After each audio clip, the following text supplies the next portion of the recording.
John Wick tornou-se uma espécie de fenômeno da cultura pop. E podemos entender o porquê. Ele é incrível! Basta olhar pra ele! Pá, pá, pá, pá, pá, pá, pá. John Wick trabalha em um mundo misterioso muito além do nosso, com muitos mistérios ainda por descobrir. Certamente vamos saber mais quando John Wick 4 chegar às telonas, mas nós conseguimos achar algumas informações com a ajuda de algumas cenas deletadas. Como o próprio John Wick, os filmes são bem precisos e, na verdade, não há muitas cenas deletadas, como você talvez imaginaria. Eles fazem o trabalho, serviço completo, sem deixar testemunhas, quer dizer, sem cenas excluídas. Vamos mergulhar no mundo sombrio de Continental e John Wick. Durante os eventos do capítulo 2 de John Wick, o eficiente homem de ação de Ken Reeves se encontra em Roma em uma missão. É uma ótima parte do filme. Vemos um hotel continental diferente e John operando remotamente, onde ele é reconhecido apenas pelos seus colegas. Mas Roma tem um segredo obscuro, embora ridículo, sobre o mundo oculto em que John opera. Apesar de ser um assassino, John também é um homem de Deus, como podemos ver em suas tatuagens. Então, faria sentido que ele fizesse uma peregrinação até o Vaticano em Roma. Só que John não está indo ao Vaticano falar com Deus. Como veremos, o próprio Vaticano também está metido no mundo de John.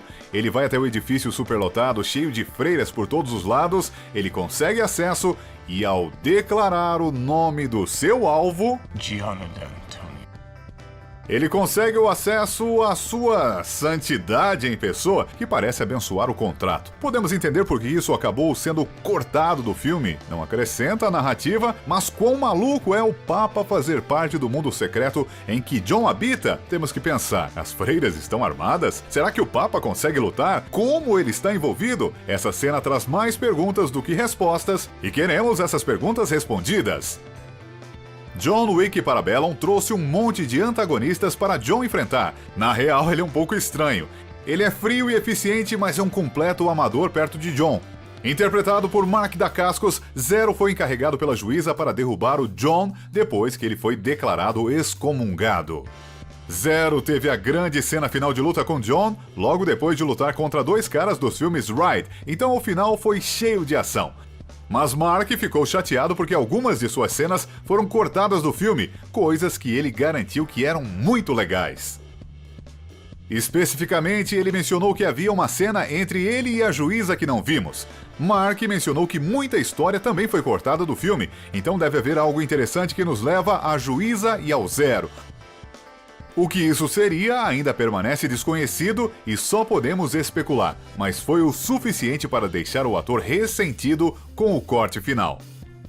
Talvez a juíza tenha testado Zero primeiro e tivéssemos uma cena de luta no estilo um contra muitos, ou uma revelação chocante tenha sido cortada para ser usada no capítulo 4. Mark esperava que a cena fosse incluída nos materiais especiais em DVD e Blu-ray, mas não foi o caso, mantendo esse momento em mistério.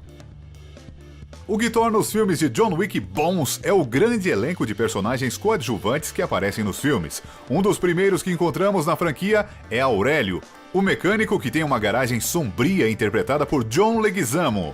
Ele cuida de John e seu carro e tem ligações com o Continental.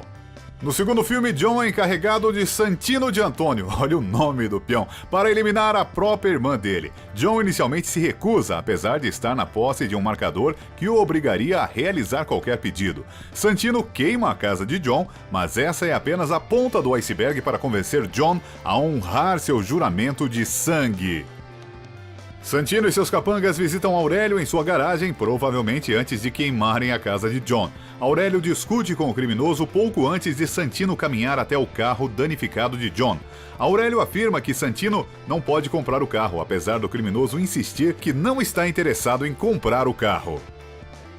Aurélio afirma que o proprietário tem uma questão de apego com o carro, mas Santino não se importa com carros e pergunta a Aurélio onde está o carro. Ele será o investimento que servirá como moeda de troca no submundo. Aurélio leva uma surra e Santino ameaça a vida de todos os seus funcionários, o que leva Aurélio a abrir mão do veículo. Santino então declara que Aurélio agora trabalha para ele, e isso não adiciona muito ao enredo, já que Aurélio não aparece mais no resto do filme, nem aparece no capítulo 3, mas a atuação é muito boa e é divertido de assistir como uma espécie de curta-metragem.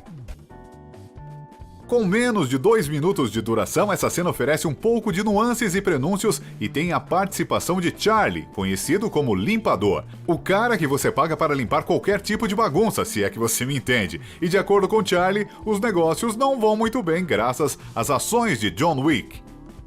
O resto da cena mostra Winston e Santino discutindo enquanto estão em Roma. Desde o início, fica claro que Winston acha que Santino está sendo imprudente, mas no final da cena, percebemos que Santino não tem respeito por Winston, relegando-o a um mordomo qualificado. Winston menciona a Santino que ele está em busca de sangue, que ele não pode mudar tudo de uma vez e que existem alguns tipos de regras. Como chefe do Continental em Nova York, são essas regras que governam a vida de Winston. O esperto Santino afirma que as regras foram feitas para serem quebradas. Ironicamente, a quebra das regras do Continental mais adiante é o que resultará na morte prematura de Santino nas mãos de John Wick. Por causa do flagrante desrespeito de Santino por Winston, podemos entender por que o grande chefe do Continental de Nova York estava secretamente torcendo pelo John. Claro, eles são amigos, mas John conduzia seus negócios no hotel. No entanto, Winston, que não é fã de Santino, acabaria por deixar um aviso a John. Essa cena ajuda a reforçar a decisão de Winston no final do filme e deixa tudo muito bem conectado. John Wick pode ser um ex-homem de renome com muitos talentos, mas ele deixou tudo isso para trás, pelo menos nos momentos iniciais do primeiro filme. Ele é casado, gosta de trabalhar no seu carro e tenta viver uma vida normal. Com uma vida assim, as coisas podem parecer mais normais do que eram antes. Então John precisa passar tempo com um hobby. Graças a uma cena deletada do primeiro filme, sabemos exatamente qual é o hobby de John e é algo inesperado e totalmente adequado ao seu personagem. Essa cena foi filmada, mas não foi incluída nos extras. Ao invés disso, Ken Reeves falou da cena em questão enquanto promovia o capítulo 3, Parabellum. Ele descreveu o passatempo de John como restaurador de livros, arrumando a lombada de couros de livros antigos. Ken Reeves descreveu o hobby como sua vocação, e inicialmente o hobby pode parecer aleatório, mas é totalmente adequado ao personagem. John é um indivíduo bastante solitário, apesar de ter tantos colegas. Temos a impressão de que ele preferiria se tornar um eremita e se retirar da sociedade, ficando apenas com sua esposa. Ao consertar livros antigos, John foca nos detalhes e nas nuances para consertar as coisas, em vez de enfiar um grampo na cara de alguém. Curiosamente, a paixão de John era restaurar especificamente antigos livros vitorianos para crianças, tanto que na casa de John você vai ver alguns desses livros à espreita.